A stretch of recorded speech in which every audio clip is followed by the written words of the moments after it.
Hey, everybody, welcome back to the I Play 2 podcast. I'm your host, Rob Adler. This week, former college baseball player Jason Haniger joins the show.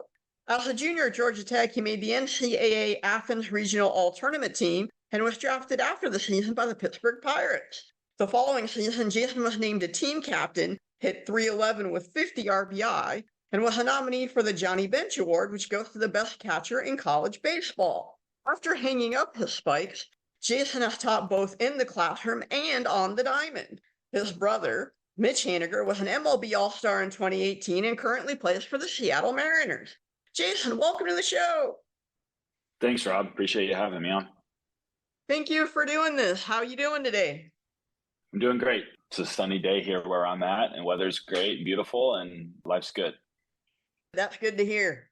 My first question is, how did your interest in baseball come to be?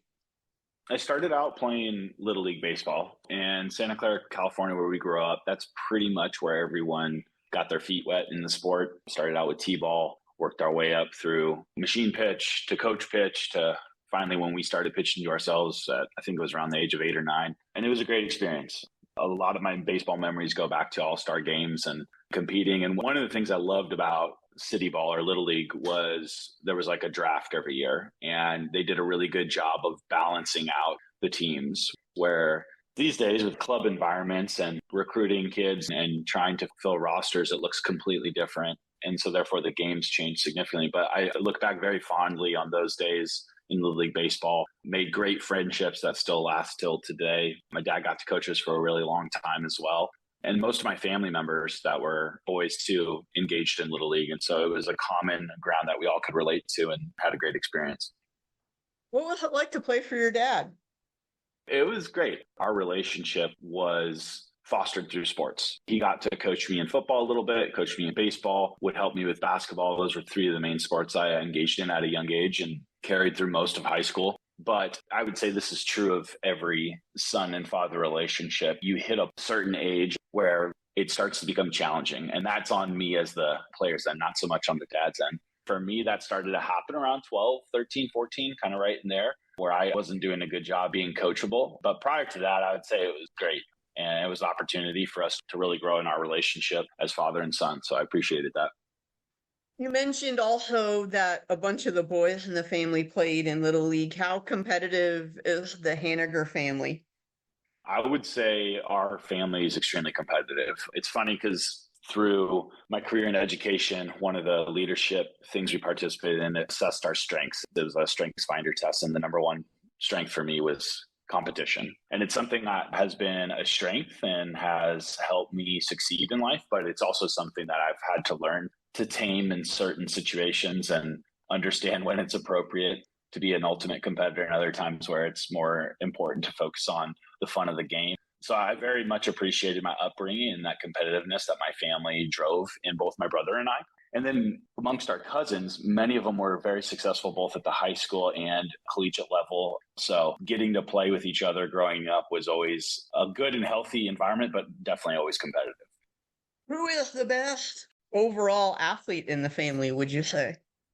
My brother, 100%. Mitch, I think he set the reception record at our high school as a receiver his senior year. Could have definitely played at some level collegiately as a football player. Obviously has done phenomenal things as a baseball player. And I think he could have easily played basketball for a very long time too. But the high school we went to was extremely competitive. They've put athletes, both male and female, in various sports into the professional realm, from the NBA to the WNBA to baseball, obviously, soccer. And so for us to be a 3-sport athlete at our school and to perform at a high level was extremely challenging. And so in both of our cases, we started to narrow that as we advanced from freshman through senior year.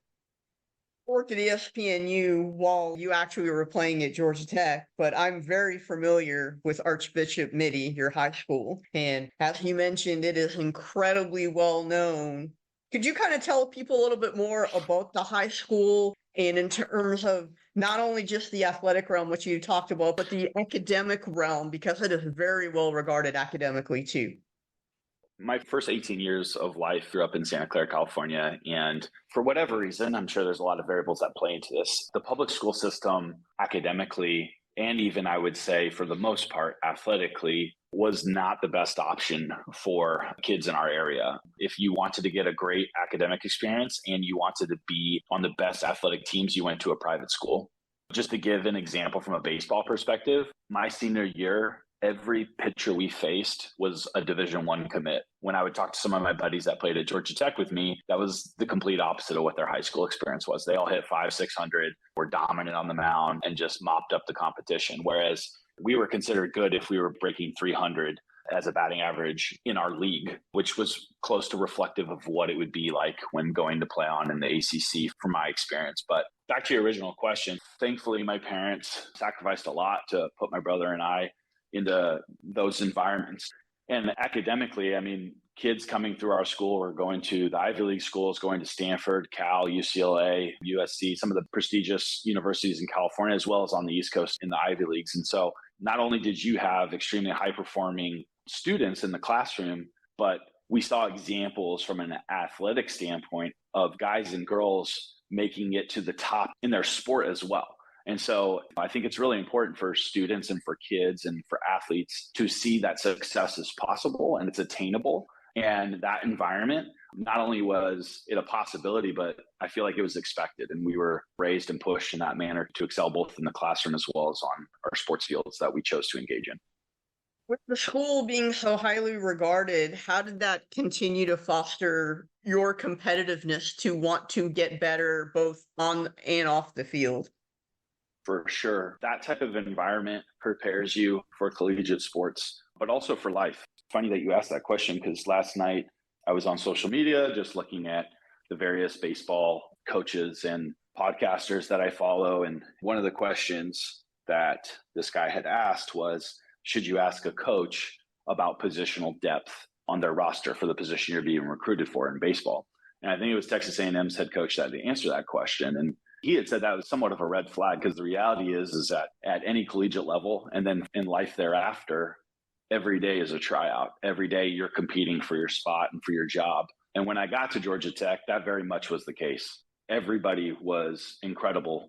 And every day I had to continue to earn my job. And so high school prepared me for that because in the 4 years I was at Archbishop Mitty, 2 of those years, we went as far as we could in the state of California. They don't have a state championship in the sport of baseball. They have sections, which is such a large state, and we won it both those years. And so in order to achieve at that level, you have to continue to earn that spot and beat guys out.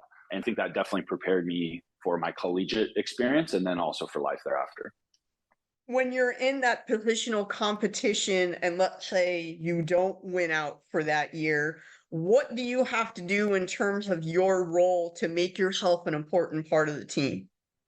When you're going through it, it's extremely challenging and tough. For most Division I athletes, they've never sat the bench. They've never not been the starter or the main component of their team. And so you go from doing that your whole life to all of a sudden you're playing with guys 2, 3, 4 years older than you who were also major contributors at the high school level. And as a catcher, those first 2 seasons, I was struggling to find my way into the lineup. I was sitting behind a first rounder, Matt Wieters, who was a catcher in the big leagues for a long time.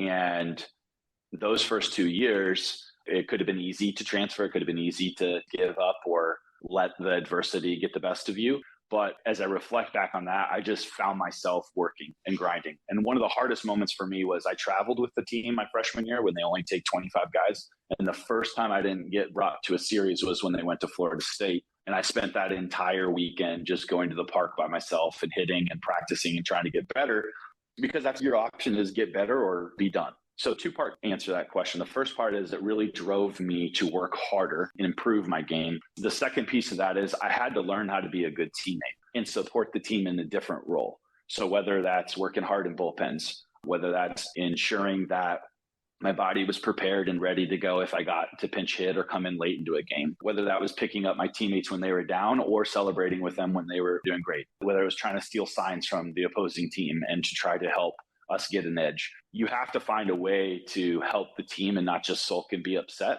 And that's something as a coach these days, helping guys understand that their role is going to look different on every team that they play on at every level and trying to serve their teammates and play for a higher purpose beyond just their self and their own success. those were the two things that I felt like I really needed to do in those moments, those first 2 years. I'm asking this on behalf of a friend of mine. What's your role as the bullpen catcher working with the pitchers? Because obviously you want to get in, you want to be playing, but when you're not, how are you able to help? Especially because most people don't realize the role of exactly what a bullpen catcher does. Typically, the starting catcher would warm up the starting pitcher. But throughout a game, as relief pitchers are needing to get ready, it's being prepped and ready to run down to the bullpen and get ready with them. It's different collegiately than in the pros, where the pros are already all out there in the bullpen. I think the biggest support a bullpen catcher offers is helping build that confidence in that pitcher prior to going into the game. And so that could look like a lot of ways. It could be ensuring that you're doing a good job receiving to build that confidence with them, making the pitches look good so that they're starting to subconsciously build that confidence. It's also giving them feedback on which pitches are working well. If they're not, what we suspect the diagnosis is. Is it release point? Is it grip? Is it something they're doing with their lower half? Is it something they're doing with their front side? So being able to give them that feedback, but also having to filter that, because they're going through that mental preparation of trying to get ready for the game and get into likely a high pressure situation, and not trying to overwhelm them with information. So also trying to filter down really what's needed here. So that's what I would say based on my experience in those couple of years that I served in that role. What attracted you to being a catcher? Because that is an incredibly difficult position to play day in and day out. I don't recall ever seeking it out. But I think what happened was at the Little League age, maybe 12, I think my dad put me behind the dish because we had a position to fill, or we had a need back there. And to be a good catcher, you need to be athletic. You have to have a strong arm. You need to have some brains about you to be able to quarterback the game. And so that's where it started. And then once I became a freshman, roughly 2 years later, all I ever did was catch from that point on, which is, in my eyes, and something I try to do as a coach, I try to ensure my catchers are not pigeonholed into one position, and that they have proficiency at least at another position, because I want them to be able to avoid what happened to me. Only being able to be a catcher, there's only one on the field at all times. And if the one ahead of you is good, you're never going to see the field. And so even if my bat could play, it was hard to get in lineup because I couldn't play another defensive position. But what drew me to it and what kept me pursuing that was the level of involvement in every play.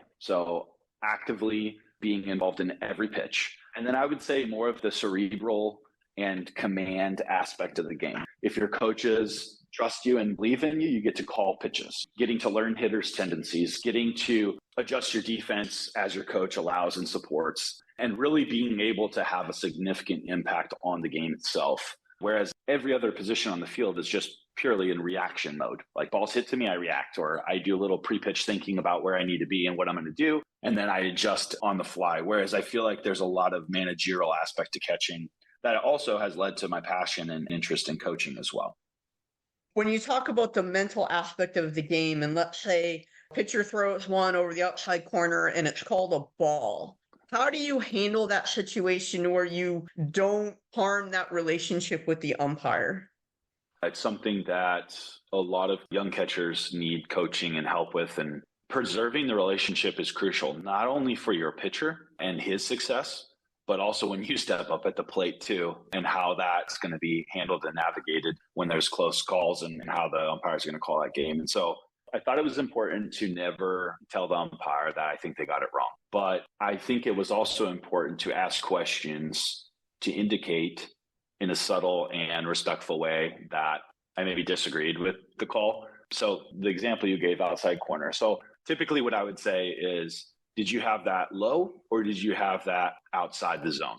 And so to me, that's expressing to him that I disagreed with the pitch call as far as ball or strike, but I'm not straight up telling him that. And it's also good information for me to know is, did he call it because it was low or because it was outside? So I'm a big believer too, and this is probably inaccurate in today's game, but we grew up in an era of catching where we did not move pitches. If you watch Major League catchers now, it's glorified. That is there to back it up, that these guys, how they're moving pitches subtly to be closer to the strike zone is winning them strikes. But I felt it as a huge insult to umpires. I felt like it drained the relationship. And so my approach was, if I didn't think it was a strike, if I was confident it was a ball, I would not stick and hold it. I would catch it and throw it back to the pitcher. And then if it was close or I was confident it was a strike, I would stick and hold where it was at. And so for me, I felt like that was also training the umpire behind me that he's not going to show you up, but if it's close or if it's there, he's going to stick and hold it for you to get a good look at it. And so I think subtly that helped with kind of training the umpire into what I felt was a ball or strike as well. Now that you're a coach, is accountability by an umpire when he misses a call important to you, that if he is, you'll let it go? For me, as a coach and as a player, I am totally okay with guys missing calls or making mistakes. We're human. We're going to make wrong calls. But all I care about is that they own it, that they tell me they screwed up. That's really important to me. I can respect that. What I can't respect is when guys stick to a call, and even if they know they're wrong, they're not going to budge. And I remember at Georgia Tech, I think it was I had an at-bat. He rung me up on a clear ball. And when I came back out to catch the next inning, he apologized and said he missed it. And for me, that's like, I can move on. We know where the strike zone's at. We make mistakes. There's nothing we can do about it, but at least we're being honest and open with each other. And I think a lot of umpires are scared of being transparent and making mistakes because the culture around umpire treatment in general is really bad. The good ones, nobody notices or acknowledges or says anything. And the ones that are struggling, everybody's all over them, fans to players and coaches. And so I don't blame them for that approach, but I really do appreciate the ones that can be honest about the mistakes that have been made because they're going to happen. Do you think social media plays a role in that, where now, because everybody can slow it down and a lot of other people other than just who's watching the game now can see it? 100%. I think that definitely can make people take a more critical lens with umpires or any referee of any sport. Since we're on that topic, I'm a big proponent of keeping the umpires in the game, but also using technology to its fullest potential. For me, there's no reason why we can't use technology to call balls and strikes, but yet still have umpires to do all the further subjective or the stuff that would take too much time to make decisions based on technology. So I'm pro umpires, but I'm pro using technology to its fullest capacity. I actually will play devil's advocate there and don't like the idea of technology in this. And I'm also a big tennis fan, and I view this the same way with line calls, is that technology always has faults and technology is always going to have an issue. And it's like when you have an issue in a big moment and it will eventually happen, people are going to go nuts. Yeah, fair enough. I think if that's the approach, then I would either go all in or all out. And that's true for multiple sports. But that probably goes to more of my black and white personality and struggling to sometimes operate in the gray. So I think it gets frustrating, I would imagine, for players that some things technology can be used for and other things it can't. Oh my goodness, I don't know if you saw this, but even what happened with the Yankees manager the other day, where the fan behind him, after he had been warned, started ripping the umpire. And then the manager got tossed from the game because the umpire thought it was him.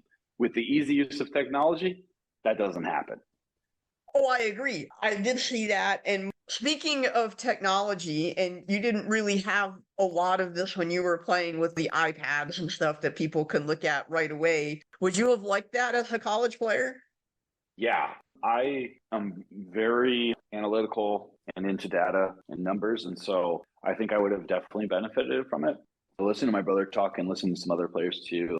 You also have to take what enhances your game and then block out all the other noise. But going into a series in college, we would know a little bit about the arms we were going to face. We would know generally velocity on their fastball. We'd know what some of the off-speed pitches that they had, but that was it. I think it would have been great to know this guy throws his fastball 60% of the time, or when he goes to off-speed, if you're going to see an off-speed pitch, you're going to see a slider 80% of the time. Or in these counts, he's generally going to go with these pitches. I think information like that would have been extremely helpful. And then on the flip side too, from a catching perspective, I think I would have loved to know what parts of the zone the hitter struggled with, what types of pitches they struggled with. At that time, when I was playing college, we knew what their statistics that were published on the website were, and maybe our coaches were able to watch some of their at-bats and gather some information. But as you know, with baseball, you could have a bad weekend and go 0 for the weekend, but you could be hitting 300 plus on the year. So our data was very, very, very limited. That's the long answer. The short answer is I would love to have had it and then just become refined in what data I actually used to implement as a catcher and as a hitter. As a coach now, do you use the iPads and stuff in games? In the tournaments we play, and to give the listeners context, we have club baseball teams that range from the 15-year-old freshman age up through 18U. No one is using in-game technology other than if they choose to get behind home plate and capture pitcher velocity or whatever they're logging and tracking in their scoring device. For us is an iPad using Game Changer. And so the ways in which I utilize that to support us is twofold. I'm taking notes on each hitter swing, both the result that they produce, but also tendencies I'm seeing.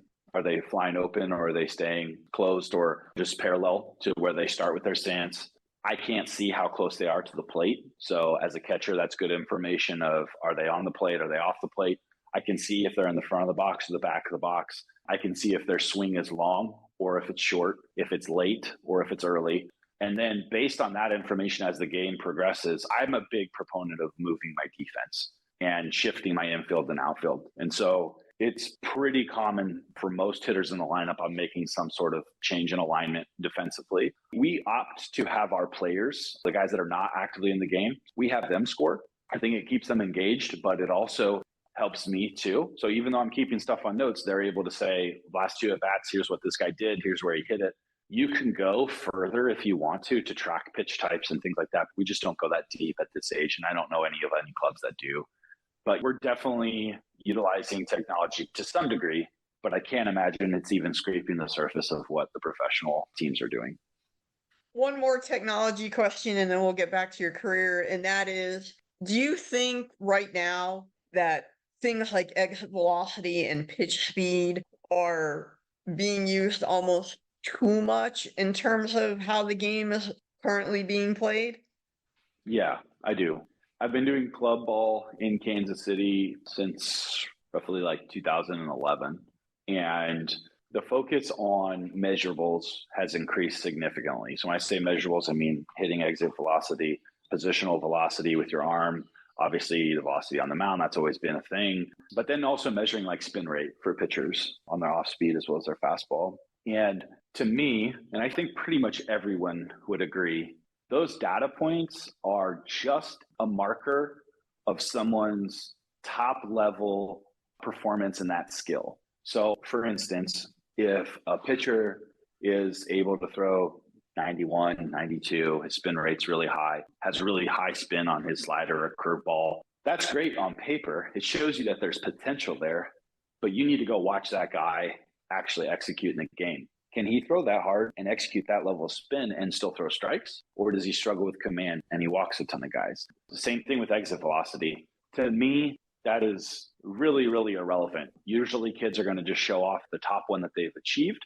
And all that is just a matter of strength and quickness for that one swing that they were able to execute it on. We've had hitters in our organization that have been some of the best hitters from a batting average and consistency standpoint that do not have high exit velocities. So they're not going to be home run hitters. They're not going to hit for a high slugging percentage, but they have great batting averages. They have low strikeout rates. They walk a lot. And that's something that exit velocity can't measure. So the funny thing is that it is extremely rare for a college coach to ask us about a guy's statistics from what they've produced in an actual game, whereas I will get questions about measurables. I just think it's an incomplete picture. And in a lot of instances, it can be a little bit of false advertising as well, too. I'm interested in in-game results and what I see fundamentally versus what they're executing from those measurable data points that we've talked about. Another thing is you're seeing all these injuries right now with major league pitchers. And so that's a lot of the storyline in social media is the why behind this. And there absolutely has been a increase in velocity over the years. And with that, an increase in injuries, but it's a double-edged sword because if you're throwing low 80s as a high school senior, you're going to have a really hard time finding a spot to continue to play in college for the most part. Whereas that wasn't the case in the past. If a guy could pitch and was effective and got guys out and had a body type and a physicality, then guys were willing to invest in that opportunity. Whereas that's really, really hard to find those opportunities these days given where we're at in both what we measure and what we value, as well as just the increased level of performance that we've seen over the last decade. I think you and I are in somewhat agreement on the analytics versus the eye test. I'm a big believer in the eye test winning over any kind of number, because the number can be skewed however you'd like, while the eye test, it is what it is, and there's no gray area. When we run tryouts for our club team each summer, it's within a matter of a few swings and within a matter of a few throws playing catch that you know who you need to watch and who's likely going to make the cut. And we end up doing tryouts for 2, 3, 4 hours to give everybody the opportunity to showcase their skills for us. But it's almost instantaneous, especially at that level. Obviously not at the pro level where everyone's incredible. It's going to take a lot more analysis and time. But when guys are in that high school age range, it's pretty easy to find who can play and who's going to perform and who's behind the curve. Speaking of high school and going back to your high school career on the athletic field, how did playing football and basketball help you with your baseball game? I think what a lot of coaches did and still do today is encourage multi-sport athletes, because it works your body in different ways and allows your body to rest in certain areas, but also grow and get stronger in areas that it's not using in a specific sport. So easy connection here is, if I played baseball year round, which I did for the most part, your arm never really has a chance to heal. And so if you're spreading your athleticism into different sports, you're going to give your body an opportunity to rest in certain areas, but also get stronger. And each sport takes different level of brain power and how you work together as a team and how you respond to obstacles and barriers to success. And so I think being a multi-sport athlete creates a more well-rounded athlete. And I don't think it's necessarily football or basketball influence baseball success. I think they work together to make me a better athlete as a whole. Now, with that being said, and I think this is becoming continuously an issue, is it's really challenging these days to play a lot of sports at the high school level, because the level of competition continues to grow and people tend to specify and narrow their focus at much younger ages. That started when I was in high school, and it's only gotten worse as time has gone on.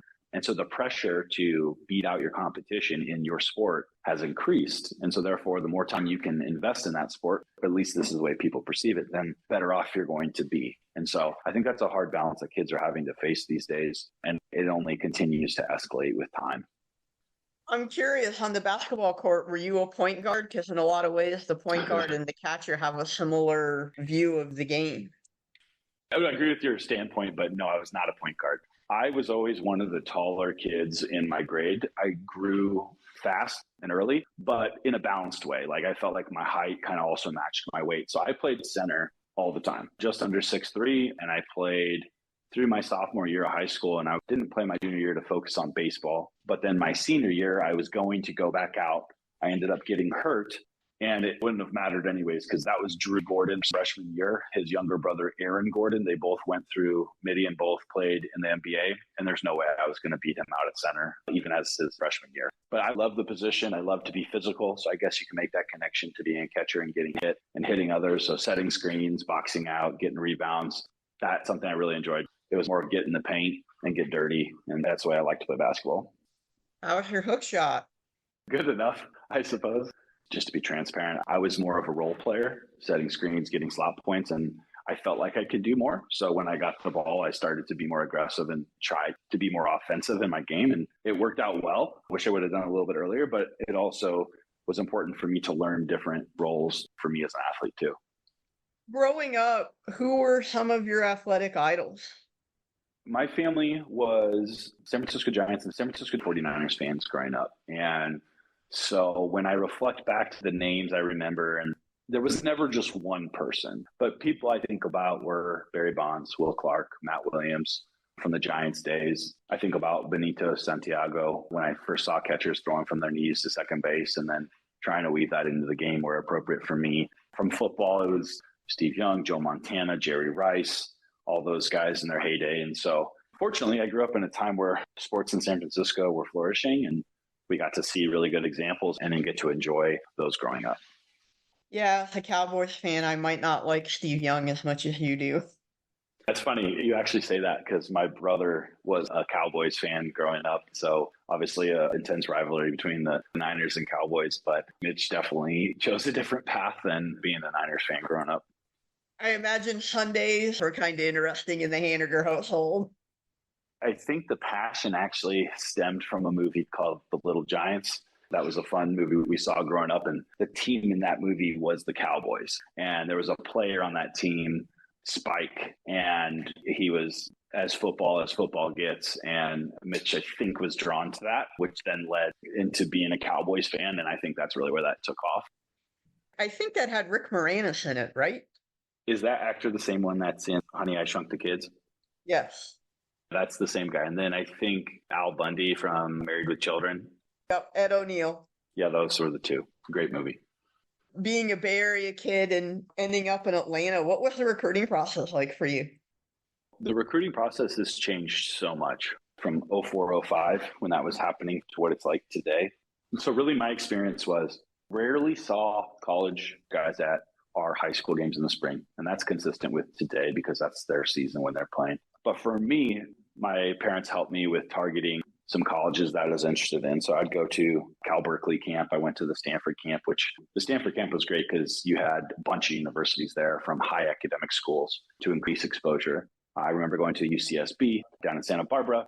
And so I went to a variety of college camps that were hosted by those staffs. But then really where my opportunities came from was through the area code games, as well as the North and South California All-Star game. Those were the two times I remember where there were more scouts and colleges and fans than there were parents. And that's really where my exposure happened with Georgia Tech, which then led to an official visit and then shortly thereafter a commitment. I didn't have a ton of offers to choose from, maybe had two or three. And for me, the best academic and the most prestigious baseball program combination was what I was looking for, which ended up being Georgia Tech. And I know a little bit about college recruiting. I do know what the area code games are, but I'm sure there's some listeners that don't. Would you mind just saying a little bit more about what those are? By far the best baseball experience I've ever been a part of, the highest level of talent that I ever saw prior to playing a Division I environment. I want to say there's roughly 7 MLB organizations that have tryouts throughout the summer that then conclude in August in the area code games. It used to be hosted at Long Beach State. I think it's at a different location now. But you basically go through these series of tryouts that are being conducted by pro scouts, and colleges are often there watching to try to find and recruit players. And it concludes with a 7-game kind of series. And that's where the entire stands behind home plate was filled with radar guns and college and pro scouts. And every player that was on our roster played Division I.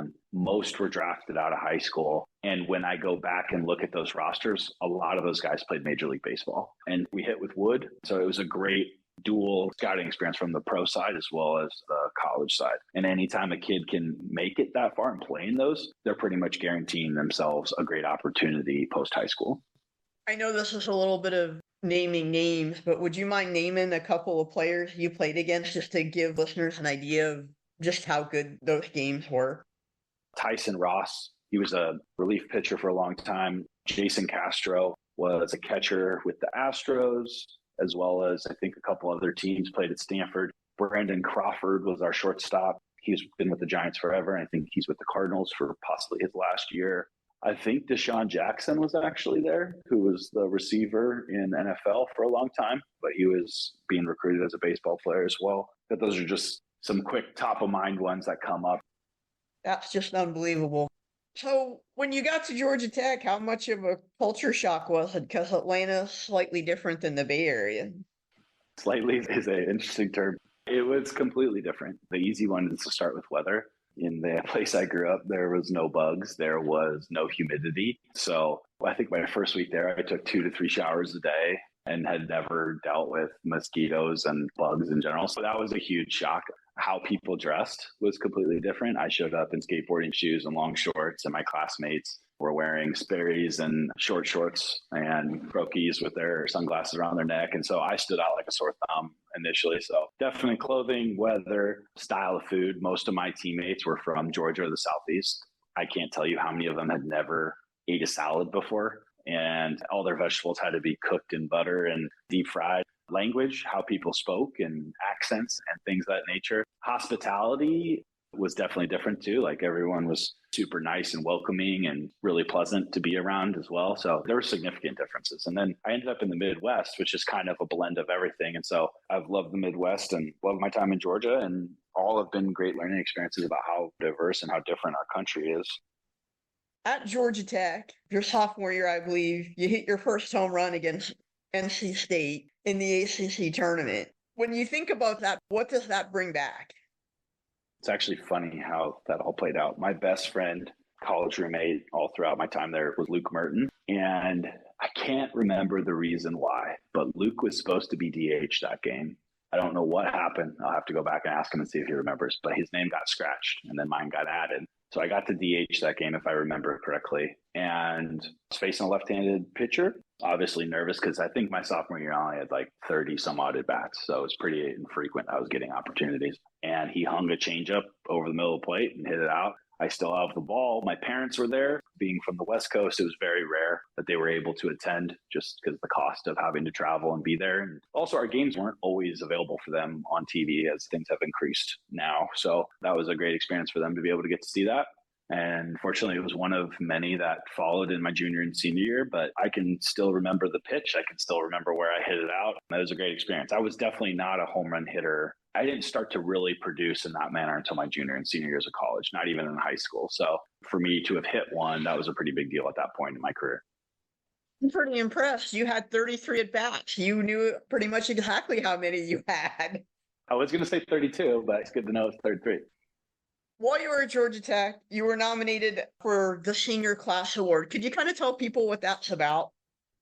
It's going to be representative of a variety of quality and traits that go beyond the sport of baseball. So basically, you had to be a stellar student athlete in the area of serving your community, the classroom, your character, and competition. So those were the four areas in which it measured. If I remember correctly, I think I had to write a little bit or get references in those areas and put out that information. And then I think there was a voting process, but it's obviously great to know that you're doing great in your sport and being recognized athletically. But I think some of the ones I appreciate, whether either been nominated for or won, is where it goes beyond just the sport of baseball. And so it was an honor to be considered in that group. How important to you, because I've read a couple stories about the work you did at Georgia Tech, is giving back to the community? Well, I think that probably stems from my time at Mini. I think we had volunteer hours we needed to engage in. And that's always a struggle and a fine line between requiring someone to volunteer, but also exposing people to it to then have it become a part of who they are and something they become passionate about. And so Georgia Tech, we had a lot of opportunities to help in different ways. I think we helped with Habitat for Humanity, if I remember correctly. We did some stuff, I think, with some local children's hospitals. We found ways and were encouraged to participate in ways to serve the community while we were there. And then that's transitioned to our club baseball team with Impact Athletes and what we've done. For a while there, we were heavily involved in the YMCA Challenger program, which is all focused around providing athletics for kids with special needs. And so we focus in the area of baseball and supporting those kiddos. That's been a great experience historically for our players. And we've done some other things like helped out at some local churches and things of that nature. But I think it's important for the kids to bond as a team, but also to be seen as a positive influence in their communities as well. And so that's always been an important aspect of my role as an athlete, but also as a coach. You mentioned working with special needs kids for baseball, and I had Zach Wentz on, who's Carson's brother, who also does this. How are you able to work with those special needs kids, not just necessarily in baseball, but also just to improve their confidence and make them feel a part of a bigger community and team? I think it's about building confidence, whether it's a kid with special needs or whether it's a kid that doesn't identify or is quantified into that category. Everybody struggles with trying to find things that they're good at and to demonstrate confidence and build confidence and know that you're good at something or that you're making progress. And so I think all kids benefit from that, but especially in this segment too that we were serving in. So I think the best way that we were able to support them is just be there to assist where needed. So like whether that was moving tees out of the way, putting balls on the tee, whether it was running with them after balls, pointing and telling where to throw, but then also celebrating little successes and just being enthusiastic and giving that positive reinforcement. It's not something that they're always getting to experience, or they might experience it at a reduced rate. And so being able to be a part of that and seeing the smiles on their face and the progress that they were making was really a rewarding experience. I know you were drafted while you were at Georgia Tech. How did you end up making the decision to go from Atlanta to Kansas City and not pursue a professional career? My wife was a volleyball player for 2 years at Georgia Tech. She then transferred to New Mexico State to finish her career. And then she was originally from Kansas City and then also had an opportunity to play basketball for her 5th year at Rutgers University of Division II in Kansas City. And so I ended up becoming the grad assistant at the baseball program there. And so that's how we initially made that transition from our college lives to being in Kansas City.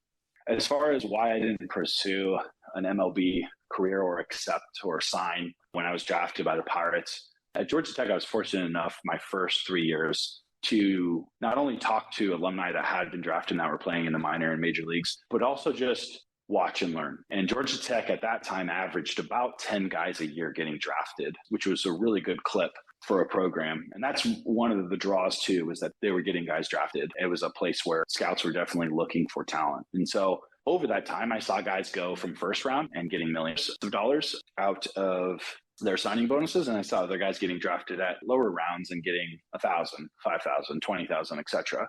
And what I found from watching and talking with them is that just like any other business, where you invest your money is where there's going to be opportunity. And so I saw guys have good minor league careers, but not get promoted or not receive the same level of opportunity as some of their peers did that were first, second, third, fourth rounders and had solid signing bonuses. And from a business perspective, it makes complete sense. Where you've invested your money, you want those guys to pan out, and they're going to get those opportunities until they've proven over time that they can't hack it. For me, being a catcher and the toll it took on my body in combination with being the 19th round pick and slot money at the 19th round wasn't great, and really analyzing the probability or likelihood that this would really pan out and my dream would be fulfilled. I tend to be very analytical and look at the risk involved in making a decision and don't base it on emotion, because the emotional side of me would say, let's go, let's give it a try, let's see what happens. But the logical side of my brain and from the research I had done over the years said that this is probably a low probability of this working out. I think the other thing that contributed was my first 2 years, as we've talked about, I didn't play. I was stuck behind a really, really good catcher. And my junior year was the first year I was really playing. Had a great year and resulted in getting drafted, but the opportunity didn't appear to be great. I naively thought it would be smart for me to go back for my senior year, have another great season, get more playing time under my belt, maybe provide a better opportunity. And what I failed to understand is that seniors have no negotiation or leverage power, right? And a lot of the professional teams take the approach of, if you don't sign with us, you don't play anymore unless you go the independent route. And so the level of signing bonus and therefore opportunity is extremely minimal for seniors unless you're one of the most elite players in the country, which I was not. And so that's kind of how that all panned out. And I had peace with it. I don't regret it at all, the decision that was made.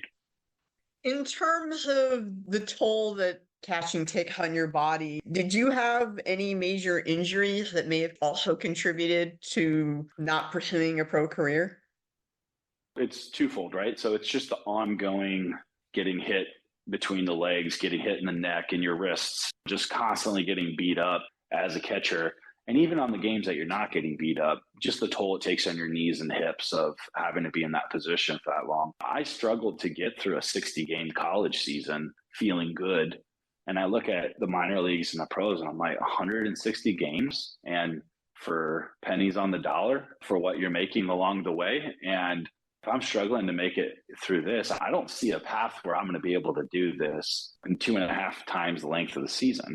And then my junior year, before the draft, I had what I thought was a groin strain, and it wasn't getting better. I was playing through the pain, through the playoffs and everything like that. So I decided to take the summer off if I wasn't going to sign, decided not to play college summer ball league. I had an opportunity to go play in the Cape Cod and I passed it up. Came back to Georgia Tech feeling fine, but I also wasn't catching during that summer. And when I came back, the first time I got into my catching squat and started to catch again, the pain came immediately back. And so on an MRI, nothing showed up. So we actually flew to Germany, and it was a very popular and may still be a very popular place to go get what's called sports hernia surgeries. They are different than your standard hernia. Hence, they don't show up on most imaging systems. And they actually used, I think it was like a sonography tool to spot it, because you had to cough while it was live, and there was no bulge and there was no physical way to know it was there other than to not take a static image like an MRI. It seems just shocking that we couldn't pull that off in the States, but they identified it. They actually identified a second one on my other side that I wasn't experiencing pain. We decided to fix the one that was painful, and then I recovered and went through rehab, and then 2 months later, the other one started to hurt, of course. And so I went back and got a second surgery. And so those were the only things that resulted in surgery. The rest was just constant soreness and pain that you're fighting and dealing with. And just looking at the length of a minor league and major league season in combination with everything else I had mentioned, it just didn't seem like the right decision for me. How did you end up finding the place in Germany? Actually, it was through our training staff at Georgia Tech. So they had sent some of our football players to go there. I'm drawing a blank on his name, but he was a defensive end for the Bengals. I think his name was Michael Johnson. He had gone, and a few others had gone to have it done. And it was a great experience. The re-injury rate was extremely low for this doctor. I was back in doing rehab and gym work 2 weeks after, where the typical hernia surgeries in the States were like 6 months. And the cost was significantly lower too. So really, for every reason under the sun, it made sense to actually go there. And they were successful surgeries. And I never had pain in those areas again, which was great. While you were there, did you have a chance to go and explore any part of Germany, or was it kind of an in and out thing and you were back in the States? It was somewhat in and out. We would do an overnight red-eye flight. We'd get there at like 8 a.m., go right to the doctor's office. They would do their examination and kind of all your stuff. And then once that was done, we went and explored Munich for a little bit, and then had to get to bed. And then the following morning was surgery. I think we may have stayed one additional night, and then we were on the first flight the next morning. So it was a really quick turnaround. But while I was there and what I was able to see, it was really cool. And I look forward to having the opportunity someday to go back. Wow, that's really quick with all the time change and stuff and everything you went through. That's not very long at all. Yeah, not at all. After your career, you go to Kansas City, and I read that you became a sixth grade teacher. While I was serving as the graduate assistant baseball coach at Rutgers University, the benefit other than getting to coach baseball was that my master's was going to get paid for. And I had actually made the decision to pivot from my business undergrad to wanting to get into education. My uncle was a teacher coach at Archbishop Mitty High School, and then my grandfather was also a coach and teacher. Never was it something that I considered, but I really examined what was I good at in life and what brought me joy, and helping others and coaching and teaching, something that always was a passion of mine. And so this was an opportunity to get school paid for and get a master's in education and in teaching. So I did that. And then a teacher needed to be replaced in the middle of the year. So right after I graduated, I fortunately was selected for that position as a sixth grade math teacher. I did that for 4 years. And during that time, pursued my doctorate, and then pivoted into administration and was an assistant principal at that same building for 4 years. And then 2 more years as a head principal in a different school in a different district. But for where we were at with my family and the needs on the home front, as well as what being an administrator was like, it was a good time to make a switch. So pivoted about 2 years ago. Oh, I hope I haven't asked any questions that would get me sent to the principal's office. No, it's been good. Not even close. I know you're working with impact athletes, but where are you now, and where are you looking to take what you're doing forward? Once I pivoted out to education, I joined my 2 brother-in-laws. They have a consulting firm in the area of financial compliance, which is what their career was in, both working for the government, but then also in the private sector. And obviously through that relationship, was able to come in and kind of learn the ropes alongside with them. And after 2 years, have made progress in that area and I've really enjoyed it. But one of the benefits of this consulting lifestyle, especially in a post-COVID environment, is that you're able to work from home. And so although our home base is in Kansas City, my wife and I actually had decided to try something new. We were always tied up with sports and things of that nature and never really got to do much traveling or living abroad. And so we're actually living in Mexico right now, in Baja California, just north of Cabo. And our 4 daughters are enrolled in school down here, and we're getting an opportunity to immerse ourselves in a different culture, and kind of doing a back and forth between here and Kansas City is where we're at now. With my baseball program, we've been running that since 2012, and that is basically late May till late September, early October. It's lining up really nicely for us to be able to do some of this travel immersion experience, but then also continue to stay involved and help our baseball program in Kansas City. And so it's been great for our family. You don't have a guest room for somebody to come down and visit, do you? Right now we do, but the house we're going to be moving into, we're not going to have as much guest space in that one. But our family's been able to come and visit. We actually have them in town right now. So it's been great for them to get to explore this area. It's been awesome. What intrigued you about Cabo as opposed to elsewhere internationally?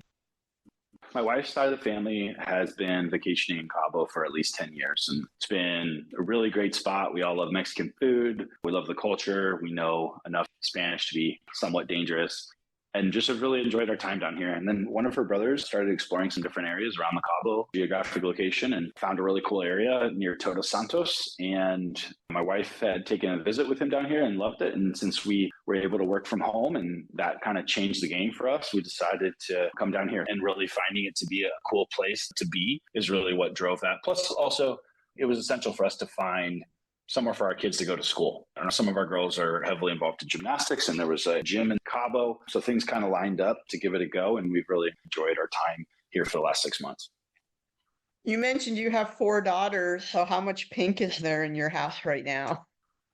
I feel like my wife kind of picked a different color to represent each kid, just whether it was their luggage or a backpack or a lunchbox. And our first was pink, our second was blue, third was purple, and the fourth was yellow. And it's kind of funny like how they've been drawn towards some of those colors throughout their life since then. They've done a good job of not being all in on one like pink, but kind of spreading it out. Looking 10 years down the road, do you still see yourself in Mexico or perhaps somewhere else internationally? 10 years down the road, my oldest will be in college and my youngest will be almost in high school. Our plan is to do this during the younger years of our kids' educational experience, like in the elementary years. But our kids are also drawn to sports and athletics, and there's just a lot more opportunity for them in the States. And we're trying to take advantage of this window of time that we have down here. So I do see ourselves plugged back into Kansas City 10 years from now. But I think both my wife and I really enjoy traveling and getting to be in different parts of the world and see different places. And so I wouldn't be surprised when our kids are in college or shortly thereafter doing more things like this and just not being tied down to a home, but being more mobile and being able to go where we want. That would be a perfect scenario, I would say. Where's the bucket list destination for you and your wife? I'm not sure how she would answer that question, but I got to taste Europe a little bit with Germany. And so I would love to go back and explore both Western and Eastern Europe. My mother's side of the family are from Hungary and Greece. And so obviously from a familial standpoint, I would love to go and see those parts of the world. Jason, I want to thank you so much for coming on the I Play Too podcast today and talking about your baseball career, growing up on the West Coast, being a coach, being a teacher, and now living in Mexico. Thank you so much, and best of luck to you in the future. Thanks, Rob. Appreciate your time and getting to share a little bit about my background and what I've been involved in. And hopefully someone learned something or just enjoyed listening like I do as I work and listen to podcasts. So thanks for the opportunity.